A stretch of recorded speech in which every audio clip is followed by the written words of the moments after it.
আইন শৃঙ্খলা রক্ষাকারী বাহিনী, গোয়েন্দা সংস্থা, বেসামরিক প্রশাসন সবার সাথে নিবিড়ভাবে সমন্বয়ের মাধ্যমে র্যাপিড অ্যাকশন ব্যাটালিয়ন কাজ করে যাচ্ছে। শারদীয় দুর্গাপূজা উৎসবের রঙে সেজেছে চট্টগ্রাম। মণ্ডপ পরিদর্শনে র্যাব ৭ অধিনায়ক। চট্টগ্রাম এখন উৎসবের আমেজে মুখরিত। শারদীয় দুর্গাপূজা উপলক্ষে নগরীর প্রতিটি পূজা মণ্ডপ সেজে উঠেছে এক নতুন রূপে। উৎসবকে নির্বিঘ্ন করতে এবং শান্তির শৃঙ্খলা বজায় রাখতে আইন শৃঙ্খলা বাহিনীও তৎপর রয়েছে।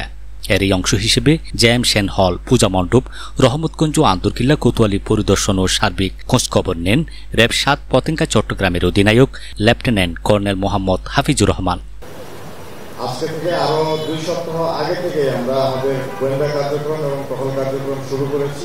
বিশেষত যেখানে প্রতিমাগুলো তৈরি করা হচ্ছিল এই জায়গাগুলোতে আমাদের মনিটরিং বৃদ্ধি করা হয়েছিল এবং অদ্যাবধি চট্টগ্রাম, ফেনী, রাঙ্গামাটি, খাগড়াছড়ি এই এলাকাগুলোতে পূজা সম্পর্কিত বা প্রতিমার বিষয়ে কোনো ধরনের অপ্রীতিকর ঘটনা ঘটেনি। দু একটা গুজব সোশ্যাল মিডিয়াতে অনেকে ছড়ানোর চেষ্টা করেছিল, যেটা পরবর্তীতে প্রমাণ পাওয়া গিয়েছে যে এগুলো গুজব ছিল, এ ধরনের কোনো ঘটনা ঘটেনি। এখন পর্যন্ত সার্বিক আইন শৃঙ্খলা অত্যন্ত সুন্দর আছে এবং সুন্দর সুষ্ঠু পরিবেশে পূজা উদযাপন করা হচ্ছে।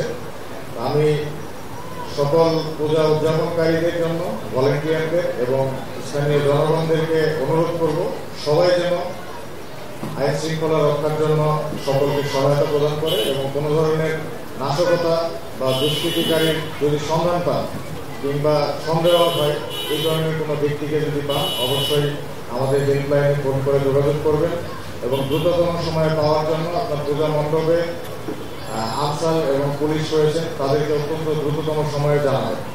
এবং শহরের শুধু পূজা মণ্ডপগুলো নয়, আমাদের দায়িত্বপূর্ণ এলাকার সকল গ্রামে প্রত্যন্ত এলাকার সকল পূজা মণ্ডপে আমরা পরিদর্শন চালু রেখেছি এবং আগামী 2 তারিখ প্রতিমা বিসর্জন দেওয়া পর্যন্ত আমাদের কার্যক্রম চালু থাকবে। এ সময় তিনি পূজা কমিটির সদস্য ও ভক্তবৃন্দের সাথে শুভেচ্ছা বিনিময় করেন এবং নিরাপত্তার বিষয়ে আশ্বস্ত করেন। হ্যাঁ, প্রত্যেকটা পূজা মণ্ডপে সিসিটিভি ক্যামেরা নিশ্চিত করা হয়েছে। এটা পূজা কমিটির দায়িত্ব এবং তারা এটা সুন্দরভাবে সম্পন্ন করেছে। আমাদের র্যাবের গোয়েন্দা দল এবং অন্যান্য গোয়েন্দা সংস্থার গোয়েন্দা দল, পুলিশের গোয়েন্দা দল, সকল গোয়েন্দা দলই মাঠে আছে। সকল পূজা মণ্ডপেই হয়তো আছে তারা সাদা পোশাকে আছে, এই জন্য হয়তো সবসময় দেখতে পাবেন না, কিন্তু আমাদের গোয়েন্দা নজরদারি এবং গোয়েন্দা দল আছে। আর টহল কার্যক্রম অন্যান্য আইন শৃঙ্খলা রক্ষাকারী বাহিনীর সাথে আমাদেরও পর্যাপ্ত পরিমাণ টহল রয়েছে। এট এ টাইম 16টা করে টহল আমাদের বাইরে থাকছে এবং রোটেশন করে 348টা টহল কাজ করছে। তো আমরা আশা করছি যে এই পর্যন্ত সুষ্ঠুভাবে পূজা সম্পন্ন হয়েছে। আগামী যে 2-3 দিন বাকি আছে ইনশাআল্লাহ সুন্দরভাবে সম্পন্ন হবে। একটা সমাজে বিভিন্ন ধরনের মানুষ থাকে, এর মধ্যে দুষ্কৃতি মনোমানসিকতা সম্পন্ন মানুষ থাকতে পারে কিংবা দেশের ভিতরে কিংবা বাংলাদেশের রেপুটেশনকে খারাপ করার জন্য চেষ্টা করছে। এই ধরনের ব্যক্তি বা দল কিংবা জনগোষ্ঠী এই ধরনের চেষ্টা করতে পারে এবং সেই চেষ্টাটা আসলে যে কোনো জায়গায় হতে পারে। এটার জন্য স্পেসিফিকভাবে কোনো মন্দিরকে ঝুঁকিপূর্ণ বলাটা ঠিক হবে না। এটা যে কোনো জায়গায় হতে পারে, এজন্য আমাদের সকল পূজা কমিটির সাথে সমন্বয় আছে, ভলেন্টিয়ারদের সাথে সমন্বয় আছে এবং অন্যান্য আইন শৃঙ্খলা রক্ষাকারী বাহিনীর সাথে সমন্বয় আছে।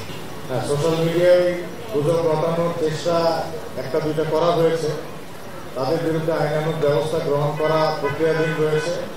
আপনারা জানেন যে পুলিশের একটি আলাদা সাইবার সিকিউরিটি সংস্থা রয়েছে, তারা কাজ করছে এবং চট্টগ্রামে একটা গুজব ছড়িয়েছিল একজন, যে ঘটনাটা আদৌ কখনো ঘটেনি। তো তার বিষয়ে খোঁজখবর নেওয়া এবং তাকে আইনের প্রক্রিয়ায় নিয়ে আসার জন্য কার্যক্রম চলমান রয়েছে। গত শনিবার 27 সেপ্টেম্বর সন্ধ্যায় মহাপঞ্চমীতে বোতনের মধ্য দিয়ে দেবী দুর্গাকে জাগ্রত করে আবাহন করা হয়েছে। দেবী দুর্গার আয়ত চোখের পলক খুলে যাওয়ার পর আজ ষষ্ঠীর পূজার মাধ্যমে বিভিন্ন আনুষ্ঠানিকতার মধ্য দিয়ে মণ্ডপে মণ্ডপে দেবীর অধিষ্ঠান সম্পূর্ণ হয়েছে। এসব আয়োজনে পুণ্যার্থীদের ভিড় চোখে পড়ার মতো। বিভিন্ন আইনশৃঙ্খলা যারা পুলিশ প্রশাসন, র্যাব, সেনাবাহিনী, বিজিবি, নৌ পুলিশ, বিভিন্ন গোয়েন্দা সংস্থার সাথে আমরা সার্বক্ষণিক যোগাযোগ হচ্ছে এবং তাদের সাথে আমরা মত বিনিময় করেছি। সেখানে তাদেরকে আমরা আইনশৃঙ্খলার যে ঘাটতিগুলো আছে তাদেরকে আমরা বলেছি সেগুলো পূরণ করার জন্য। ওনারা গত 1 মাস যাবৎ এই পুজো নিয়ে তারা কাজ করছেন। বিশেষ করে প্রতিমা তৈরি থেকে আমাদের বিসর্জন পর্যন্ত তারা সম্পূর্ণভাবে মাঠে থাকবেন বলে বলেছেন এবং আজ পর্যন্ত তারা মাঠে আছেন। সাধারণত আশ্বিনের শুল্ক পক্ষে ষষ্ঠী থেকে দশমী পর্যন্ত 5 দিন ব্যাপী এই শারদীয় দুর্গোৎসব অনুষ্ঠিত হয়। দুর্গাপূজা মূলত 5 দিনের হলেও শুভ মহালয়া থেকে প্রকৃত উৎসবের সূচনা হয়, যা কোজাগরী লক্ষ্মী পূজায় সমাপ্ত হয়। গত 21 সেপ্টেম্বর শুভ মহালয়া থেকে পূজার ক্ষণ গণনা শুরু হয়েছিল। মঙ্গলবার পালিত হবে সপ্তমী পূজা। সকাল 7:30 থেকে 9টার মধ্যে নবপত্রিকা প্রবেশ স্থাপন এবং সপ্তমী পূজা অনুষ্ঠিত হবে। পূজা শেষে ভক্তদের অঞ্জলি দেওয়ার পাশাপাশি বিভিন্ন পূজা মণ্ডপে বিতরণ করা হবে মহাপ্রসাদ। এছাড়া সন্ধ্যায় ও রাতে আরতি সহ রয়েছে নানা আয়োজন। চট্টগ্রাম জুড়ে উৎসবের এই বর্ণিল আয়োজন ধর্মবর্ণ নির্বিশেষে সকলের মাঝে আনন্দ ছড়িয়ে দিচ্ছে। নিরাপত্তা বাহিনীর তৎপরতায় নির্বিঘ্নে চলছে শারদীয় দুর্গাপূজার সকল কার্যক্রম। শহীদুল আলম, চাটগাঁর মিডিয়া।